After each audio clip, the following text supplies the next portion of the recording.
ხო, რა ვქნათ, გოგოებსაც გვიყვარს ხაში. და ამიტომ დღეს თანამშრომლები 5 გოგო და 1 ბიჭი წავედით ხაშზე. რახან კვების კონსულტანტი ვარ და რახან მე თვითონაც სწორ კვებაზე ვარ, არ ვფიქრო რომ არ ვჭამ ხაშს. პირიქით, ძალიან მიყვარს.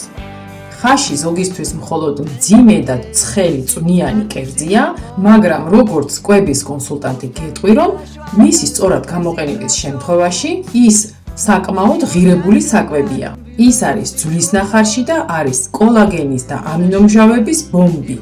კოლაგენი მნიშვნელოვანია სახსრებისთვის და კანის სტრუქტურისთვის, ხოლო ამინომჟავები ეხმარება იმუნურ სისტემას. მხოლოდ უნდა დაიცვა ერთი პირობა, ზომიერება.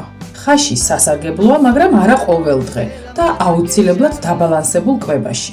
თუ ცხიმიანი არ არის, დაბალკალორიულია, მაგრამ თუ ცხიმიანია, მაშინ კალორიულობა საკმაოდ მაღლა იწევს. ასე რომ, რახან კვების კონსულტანტები ვიკვებებით დაბალანსებულად, ხაშს შიგადაში გეახლებით ხოლმე. რადგან ხაში წარმოუდგენელია ლავაშის და არაყის გარეშე, შეიძლება ლავაშმა, არაყმა და ცხიმიანმა ხაშმა მეორე დღეს სასწორზე 1-2 მომატებული კილოგრამი გაჩვენოს. მაგრამ შემდეგ ვიდეოში მე გაჩვენებ, როგორ უნდა მოაგვარო ეს პრობლემა და როგორ დაუბრუნდე ძველ წონას.